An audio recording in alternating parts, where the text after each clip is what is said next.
We're on the south shore of Nova Scotia, that's on the Atlantic side. For the first 100 years,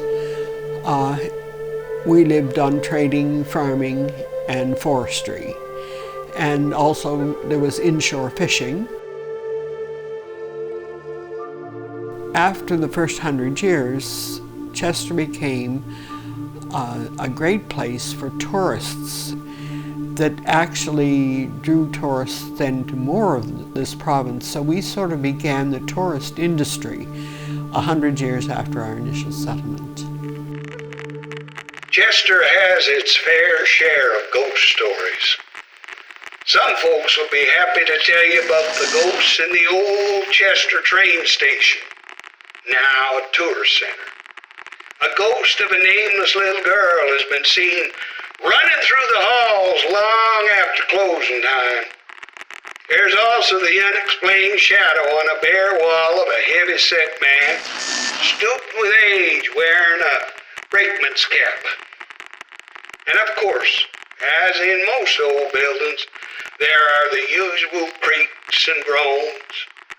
But occasionally, you will hear the very unusual blast of an old locomotive steam whistle echoing through the building.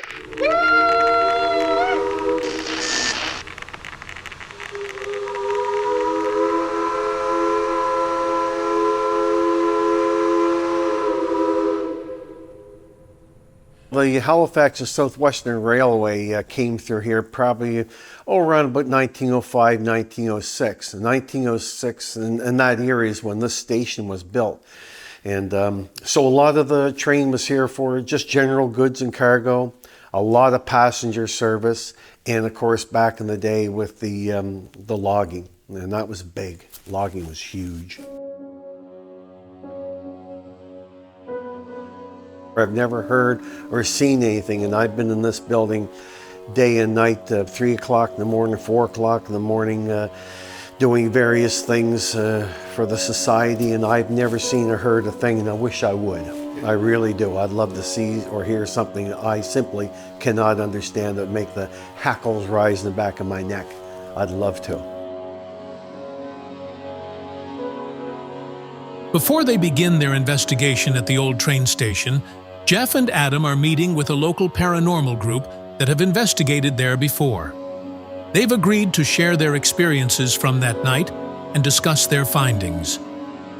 So tell me about the first time that you went there and investigated. We set up cameras internally, voice recorders, trying to catch some sort of activity, whether it was sound-based or, video. Second time we went, I had the idea to get like a Morse code, because that's how they used to, communicate back in the day, in the train stations. So I got this Morse code, and I put a message in and said, if there's anybody here tonight, can you please make a sound? So on the audio that we got, right at the end of that Morse code, there's a bang.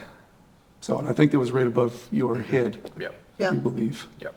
Was there anything else specifically that you would try to set up to do, maybe to make contact with anybody, any other tests that you had tried, or anything maybe that you would not have normally done on investigations? Anything? We did set up I had a grid pen, and we did set up like a laser grid pen just to see if anything would break that laser. I don't think we got anything out of that. And then I think we got some rock tapping or something inside or something. Yeah, and it was quite accommodating. I mean, we would ask for, for noises to be made, and we would get taps and bangs and, and I mean, we never really debunked it because there was no other source that could have made those. Well, yeah, because that's why it was so, we went during the time of like when the tourist, it's not open, so it's, nobody is there at all, so even in the dead of winter. And I think they even had the power, like the heat and stuff was kind of there was no heat. So there was no other reason for, maybe shifting of the building, but we kind of even. Well, it's an old place, so sometimes, sounds can just happen. But when sounds just happen exactly right when you ask for it, that kind of makes you go, well, starts to be more than a coincidence. Yeah, but that one upstairs room, it was Yep. just, Yes. I think I had an uneasy feeling Yep. in there. And it's And fun. I didn't stay up there Sometimes very everybody much. gets a different feeling, but for some reason that one, it was Yeah. upstairs. But I think historically, and I could be wrong, I don't have my facts on this, but when the caretaker would stay there, that would be the room that the caretaker would stay in, basically live in, because I think they lived there, or maybe shared accommodations. And you say personally you couldn't really spend much time in that room. You had an uneasy feeling. Yeah, no, I didn't go back. Stayed downstairs. Okay, did anybody else have an uneasy feeling, or was it just kind of in general a creepy room? Yeah, or- it was, I think just the upstairs in general just seemed like it had a creepy aura to it. And mind plays tricks on you sometimes, but Yeah. it's just when you're all on that same page, Yeah. it was definitely enough to pique my curiosity. I would go back probably tomorrow if they would, Yeah. we could do it, but yeah. This investigation, as well as other ones that we come away with not being able to explain this thing or the other thing, it makes you more curious and makes you want to continue.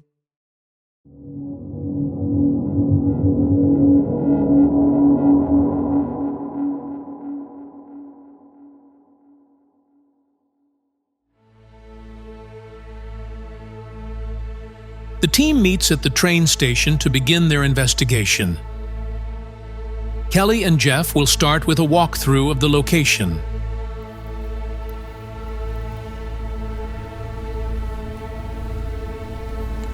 So this person was very dedicated to his job. I feel like he was basically like he lived here because he was so dedicated to what he did. I just got really, really cold all of a sudden, like chilled to the bone all of a sudden. I keep hearing, and I don't know why, I'm hearing either guns and run or guns and rum.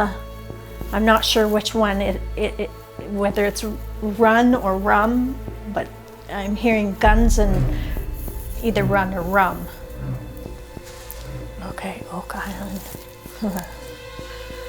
I have to admit, I am a little bit obsessed with the Oak Island story, and there's a pirate.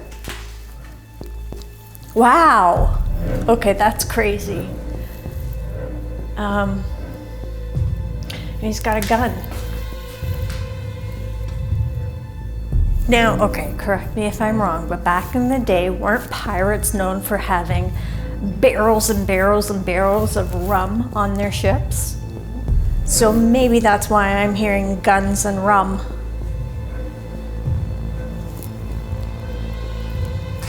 I'm not.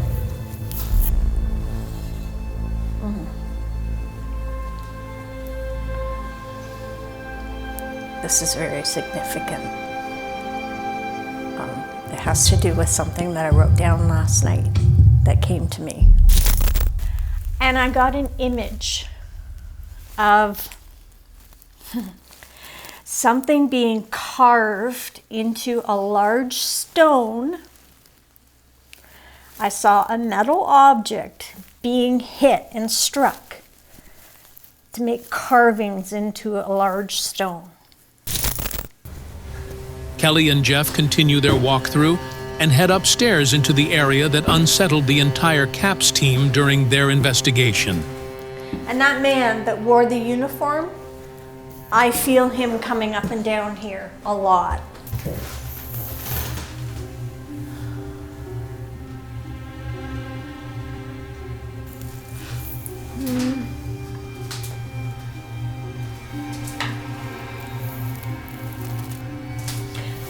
I don't know, I wanna...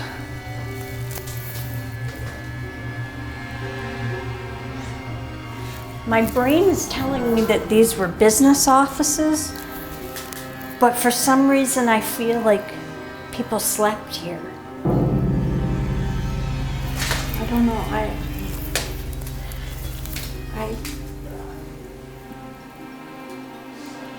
don't really want to turn my back in this hallway for some reason.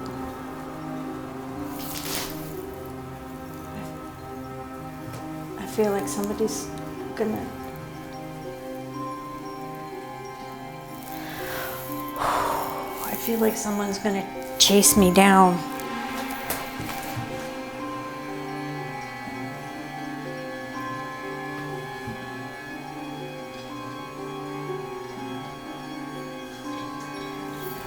Okay.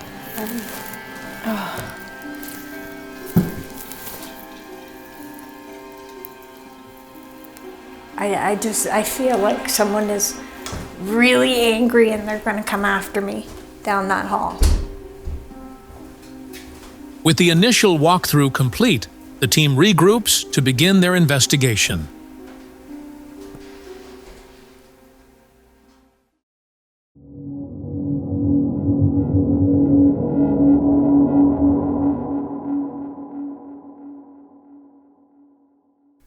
One thing that's very consistent with paranormal investigation is the ideology and the feeling behind the use of film itself. Older film cameras, Polaroids, even though this is a newer Polaroid, it still utilizes the same cartridges and Polaroid film that we would have, a long time ago.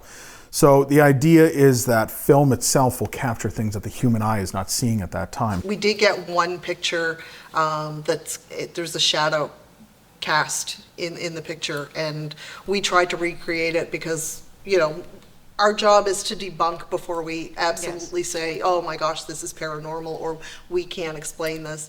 And we tried our best to kind of reenact that photo, try to figure out where that shadow came from, and there was nothing.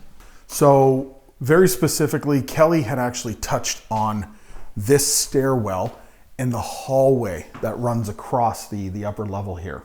So what we're going to do is I'm going to take a couple of shots specifically documenting the stairwell and the landing at the top of the stairs and the hallway itself, and see very much so what we get out of that.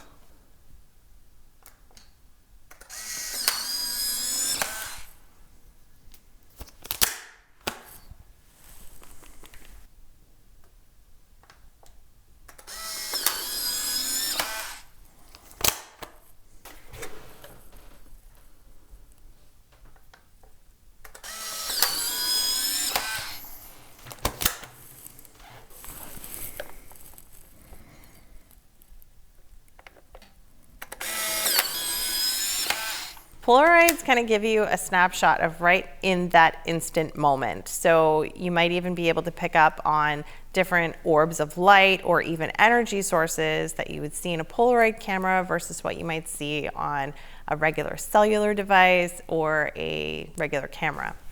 Looking at this image here, you can see some items down here in the corner, kind of like, like little imperfections. We're just going to kind of look at where we were for a minute. Standing down here. Took the image from there.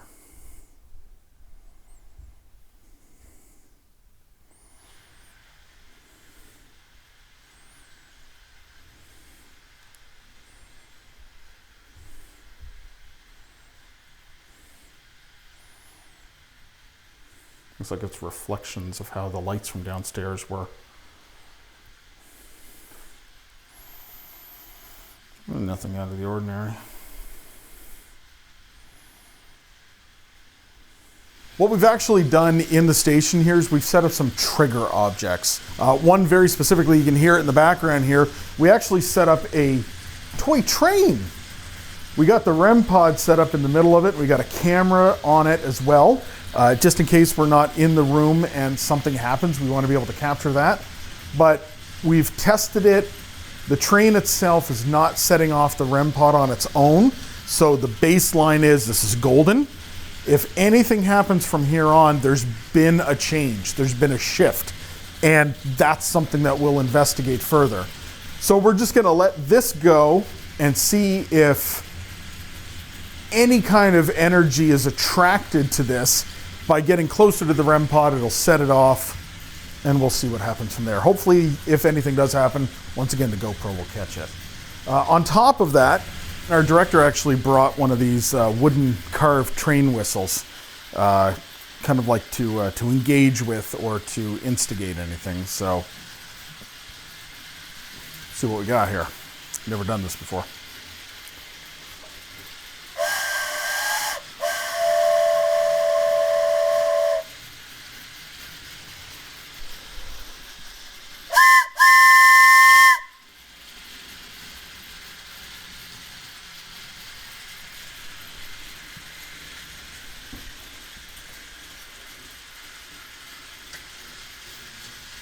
Just heard something.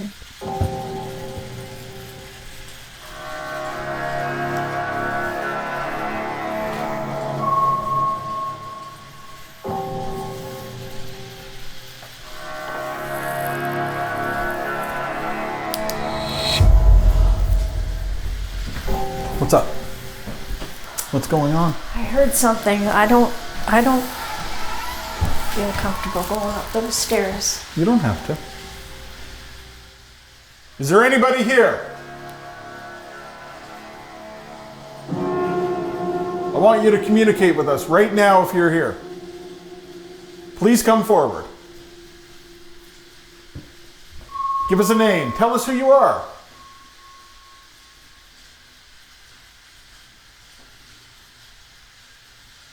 You're not getting my name. What was that? You're not getting my name. Why not? You don't deserve to know. Why not? I don't like you. You don't know me. Doesn't matter. Why are you so angry? You'd be angry too if you lived the life I lived. That has no bearing on me. Why are you angry with me? I'm angry with all of you. Get out. All of who? All of who? you. Here, now. I want you out. Well, we were invited here, and you have no power on this You place. weren't invited by me. Are you the owner of this place? Prove it. What's your name? I told you. Then how do I know who you are and what power you have on this place and what right you have on this You place? just listen to what I say and believe it is true. I don't believe that. I don't believe you.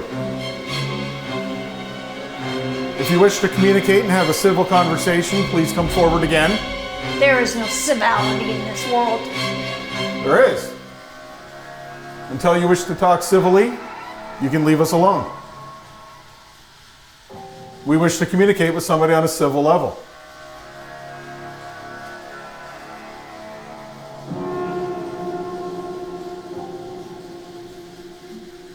What? Kelly? Is that you? Yeah. Okay.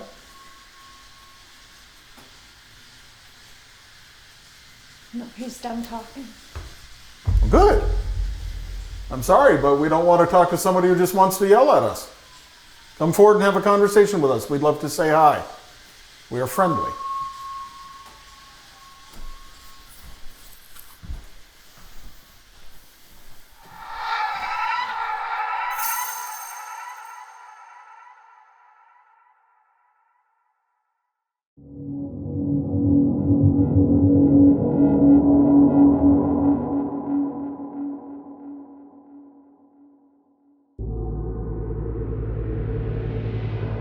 With the upstairs area becoming the primary focus of the investigation, Adam decides to isolate himself in the hallway off the upper landing. Armed with an EMF detector and digital recorder, he'll sit in total darkness as he attempts to communicate with the angry spirit. Just looking to communicate. Is somebody here?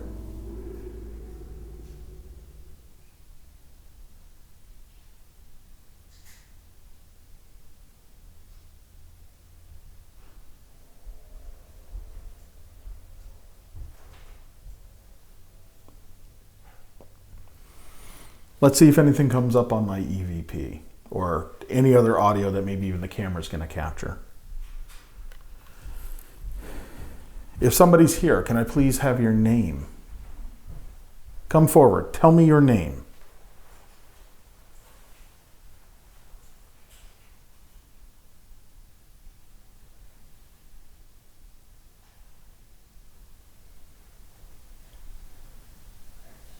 There's absolutely nothing on the EMF right now. It's been dead silent.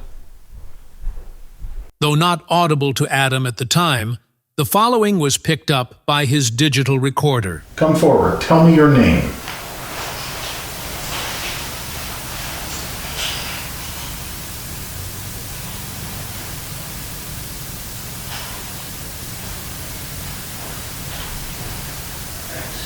There's absolutely nothing on the EMF right now. There's absolutely nothing on the EMF right now. There's absolutely nothing on the EMF right now. To rule out that this is Jeff or Kelly on the audio, here is the footage from Kelly's body cam from that same time.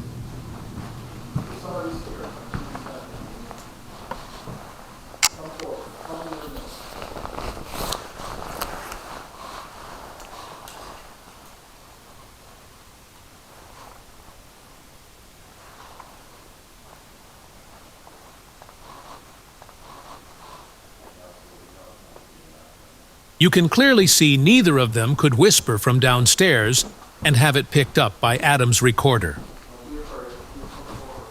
And what's even more compelling are the names that came to Kelly prior to the investigation. So the first name that came to me was Joseph. Just popped into my head out of nowhere. I don't know if it's got anything to do with this, but it just popped into my head out of nowhere. The second and third name I heard, they came like one right after the other, and it was Richard and Gladys.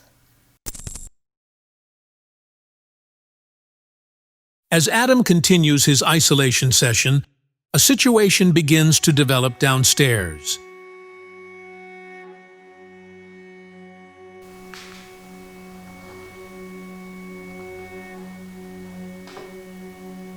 I'm telling you, I want you out.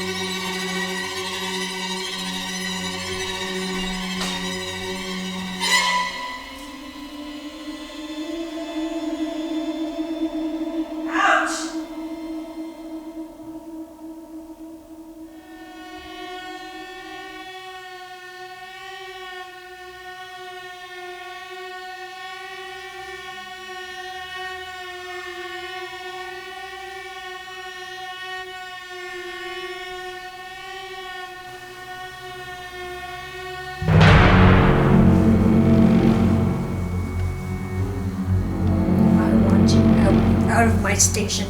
Out! Out! Out! I'm telling you, I want you out. What's your name?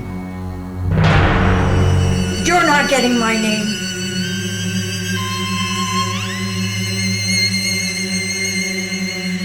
I'm gonna tell you once more to get out.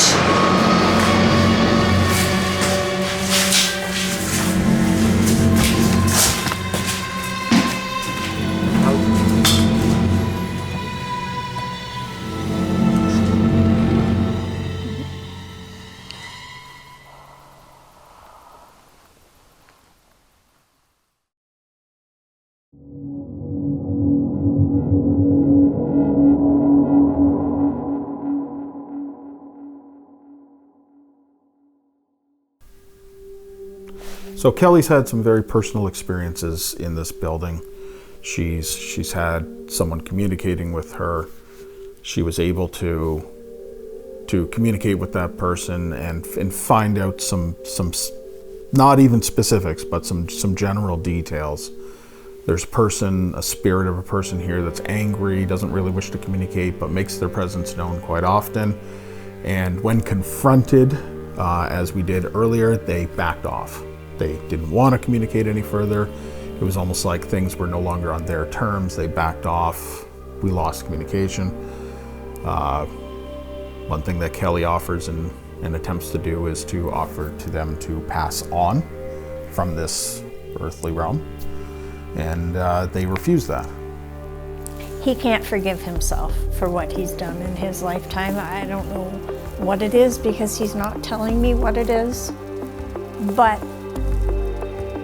he does not forgive himself, and until he does that, he's not going to be able to cross over.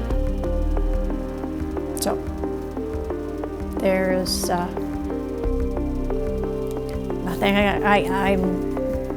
nothing I can do to help him. I can hear him, I can feel him, but I can't help him. He needs to help himself. And he's not willing to do that, so. Fair enough.